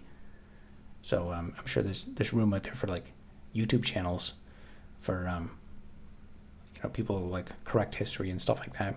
I mean, YouTube is a pretty specific career path, and lots of people trying to do it and are not successful at it. But that's like you know, one possibility is if you actually want to leverage what you learned, like the way to waste the least amount of time. I absolutely love history with all my heart, but really all I want to do is read and play World of Warcraft, and that's it. I'd say if you like the people, I would say one of the things you should think about. People say like follow your passion, and that I don't quite agree with that. I think if you want to be a bit more analytical about it, what you want to think about is the per capita supply demand imbalance of something. So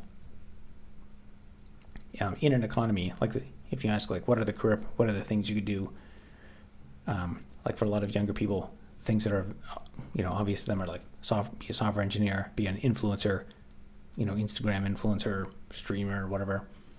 But if you like actually look at around the objects that are physically around you, so there's, you know, the building, there's like in front of me, there's the microphone and the computer, there's the glass in the window, there's all this like stuff you don't even think about, like the floor tiles and stuff. So someone had to manufacture those, someone had to install those. Everything around you was made by human beings. And so you can, if you say, for example, like how much money, what is the per capita spend on floor tiles? What's the how much money do people spend each year on cement? Even though you don't actually buy cement, but some of your tax dollars go to buy cement, to build freeways and overpasses. And like if you live in a building, the building is a foundation. And if you're paying rent, some, you know, $30 of that rent is going to pay for the cement in the building you own. So you could write down like what is the in the position you're in, what's the per capita supply of things, what's the per capita demand, and then what are you like intrinsically like if you are motivated to do something way more than everyone else. Like for example, some people would say like, oh, I'll be a World of Warcraft streamer. Now the demand, lots of people want to watch World of Warcraft streamers, but also lots of people also on the other end of that are creating a lot of supply. For something like history, I would say the demand is maybe a little bit, you might have a lot more favor there, where for something like history, there's probably not that many people, like lots of people are interested in history, but if you're interested in history, and you really like, for example, if you liked making YouTube videos about it, like way more, way more than most people who are already doing that, then maybe you could actually be competitive at it. But I'm not trying to steer you into that path, but it is like producing content online is becoming a more, that's how people consume stuff. Like, in the 1990s, people would write PhD theses about history and stuff. They're like people would consume history from magazines and National Geographic and all kinds of stuff. But nowadays, when people consume history content, it's going to be largely like YouTube content or probably podcasts and stuff like that.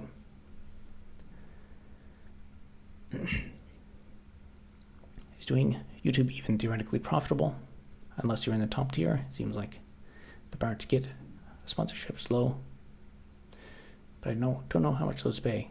So I don't do any sponsorships at all. So for the past few months, I've been doing.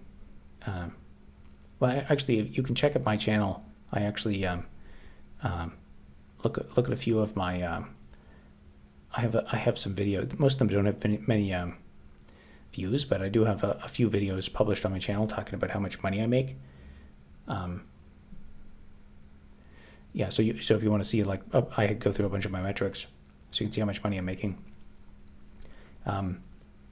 Now, like, depending on, again, it depends. I have no idea what your work ethic is, but if you actually do really love history, then you'd probably like, talking about it. You might even be able to do like podcasts or something. But if you wanted, like, if you're, it could be a reasonable thing to just like test it out. But then it could also just be like a backup side thing. I think it's not a bad idea to have like a side hustle. So if you could get to a point where you're making like just work on getting monetized, and then I think after I got monetized, I made like $1 a day for maybe like 2 years. I actually wasn't publishing that much, and a lot of my content back then was way more niche.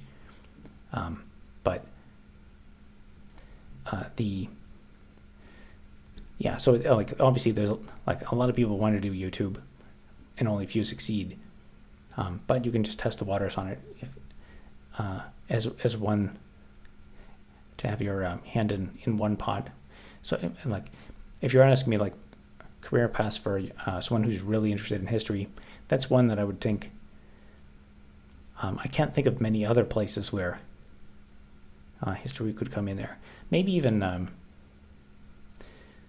guess possibly even like law or something like that. Something to do with like getting a law degree is pretty distant from that, but I know like history and law can be related to each other.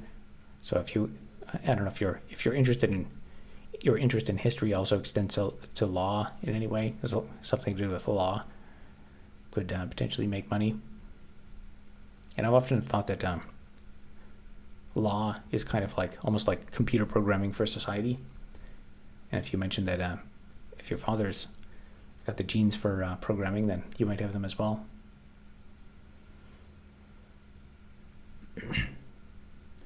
At the low end, your income is mostly crowdsourced. If you have niche skills at product value that speaks to people, you can probably get on by Patreon donations. Most of my revenue comes from the watch page ads. It's only kind of recently I've been doing this, like, soliciting the chat revenue. I guess I did do the one where I doubled how much was my goal for every live stream up until $1,024. That was around Christmas though, when I had quite a bit of traffic, but it is like YouTube, I think, is also kind of a pipe dream type thing, but if if you actually are that interested, then you might be able to work at it a lot. And it could also even just be like a fallback thing to like, you could, it's a ton of work too. And like if you're interested in history, the work you do, you also have to be interested in like editing and producing the content. So you have to be, which kind of can be related to like, because you're gonna have to be like reviewing and fact checking things and writing stuff and making sure it's presented well. And let's see, for a history degree, I mean, I guess you could be a history teacher. I don't know if you've looked into that. I have no idea what the career pathway is for that.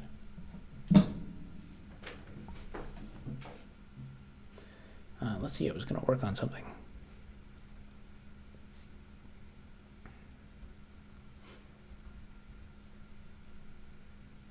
Yeah, I think for as for the distribution, like the last couple of months, the ad page revenue has been like over $1,000. I think for channel memberships, I'm getting like 240 or something on YouTube, and I think 220 on Patreon.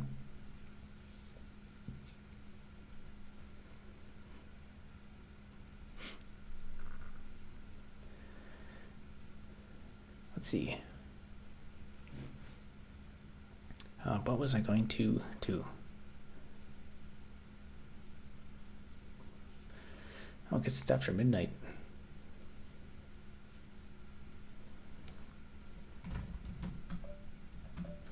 Maybe we'll just test something. Actually, maybe I'll commit first.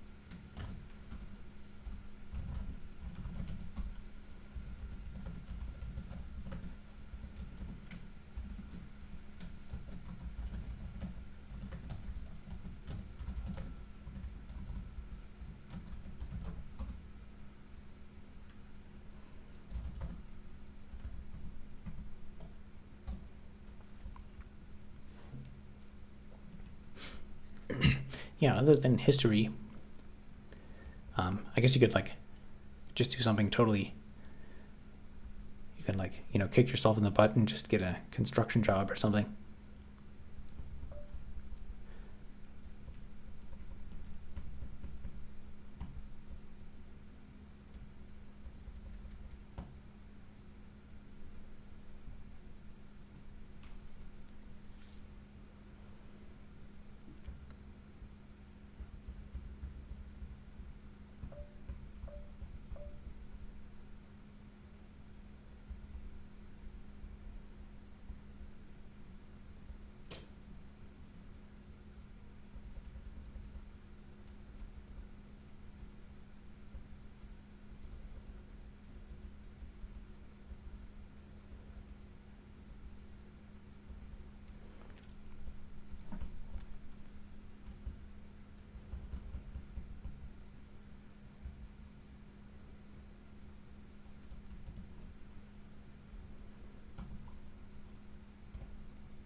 I'm a software engineer working with Java and Kotlin mostly.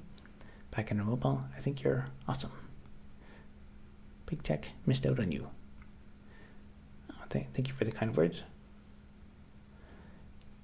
Yeah, I think I don't know if I can get a little bit more traction and bring up the revenue. I think this will be a more satisfying career path. Honestly, I kind of I wish I'd like caught the YouTube wave from like 2014. Honestly, if I had just if I had actually the winning plan the winning strategy would have been to drop out of high school and then start making YouTube videos back in 2000. I guess they started in 2007 or something. When did YouTube start? I forget what year. But way back as soon as they started.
What does a typical day look like for you these days, given you don't have a traditional day job?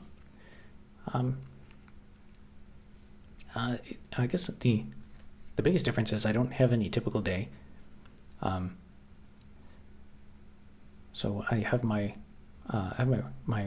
exercise schedule, which I try to keep religiously. That really keeps me mentally alert, and just keeps me. I'm just way more functional and productive if I keep working out. So every other day, I work out. In the summer times, I will go for a run. I could do like a 1 hour run. And then I'll do a run, take a day off, and then do another exercise, which is I'll do. I have those two 25-pound weights. If you saw in my a few of my last videos, so I do some curls, some sit-ups, some I don't know what they're called. There was some kind of exercise. Arnold Schwarzenegger said they were one of his favorite exercises. So I'll do like 10 of the. I'll do like 10 of each of those, and then repeat that 4 times, and then I walk up and down the stairs in the building that I live in twice. So that's about an hour, and then everything else is kind of structured around that. So this week, let's see what's today.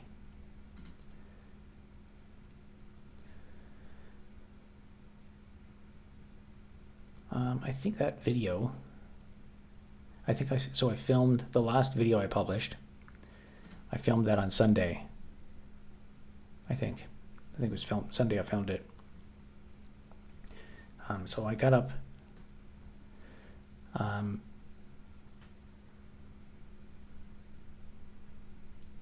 went. So I walked. I had to walk to the park. Made sure all my battery gear and stuff was together. It took about it almost sounds unbelievable. It took me almost an hour to get the camera set up and stuff. And I actually set it up in one place, and then the shot, it didn't really look very good. And then I kind of changed it around to where I'm sitting on that log, and then to set up the microphones and stuff. And it was also in a creek bed, so it was hard to walk around there. So then came home, And the last few days, so this week, I've been doing the streaming every day. And so there's been little things that I fixed in the game. And so whatever code, like tomorrow, I'll probably take a couple of the changes I made tonight and factor those in and publish those. So that's been this week. Now, let's see what. So things are like different now than they were. Oh yeah, so before that, in April, so the immigration video, I think I started filming that the 21st, and then I filmed for 3 days, I think, until the 24th, and then I got sick. And then I continued editing, so the part of the video with all those scenes about India, I edited those in while I was sick during this period. And then I think it was the 3rd, that was when I started filming again. And I guess throughout all this, I was like reviewing the script and stuff. And then I think I finished filming on like the 12th. And because I make a lot of mistakes and stutter a lot. So there was 20 hours of footage. So I do about like 2 hours of recording, copy it over, generate the proxies, and then I would edit that down, and probably by the evening. So I was producing maybe about like 5 minutes of the video, of the edited down video per day. And then also like just finding the news references and stuff and editing those in. And then when did I publish that? Yeah, see, I've basically finished it about here. Or I think it was actually like the day before. And then, so to render it, it took 6 hours to render the video. So I left it on all night to render. And then of course it's an hour-long video. So I have to like review it before I upload it. So I think I rendered it, and then I watched it, and there was like a couple of mistakes. So I re-rendered it, I think on the 18th or something. So re-rendering it takes another 6 hours. Then I watched it again. Then the uploading took 6 hours, and then I think I published it that night, and then oh yeah, during this period I put off a lot of stuff. So then 19th, I did taxes. I think I fixed up some errands. I think it was 21st I did my taxes. Yeah, so then ever since then there was like all the stuff in my real life that I was putting off. I kind of caught up on that. If you could change anything about your life, what would you pick? I would pick being extremely rich, so that I can finally use that money to take over the world.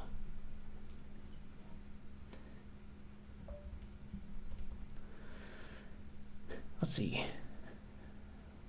We're 37 minutes past midnight. I'll give this a test to see.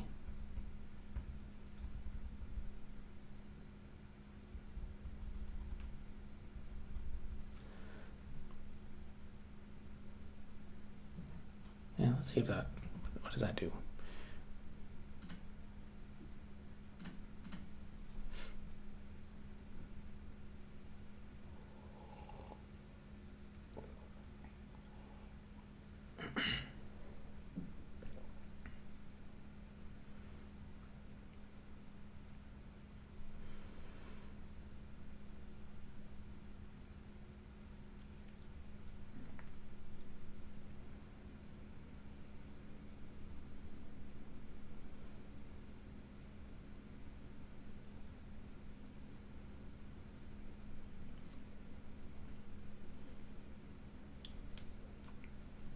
This will probably look all messed up. I need to think of a better way to like initialize how the UI looks. Okay, that doesn't look too bad. So maybe I don't need that initialization code. All right, I think I'll probably leave it there for tonight.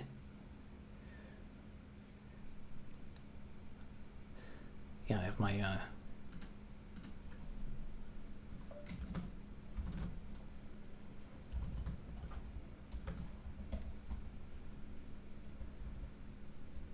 I will review that tomorrow and probably factor that in. And then also tomorrow I'll probably have a little bit of spare time to work on something else. I've been learning Python on Code Academy down the data engineer path, but they also have full stack developer path. I don't know which to take or what would be more enjoyable.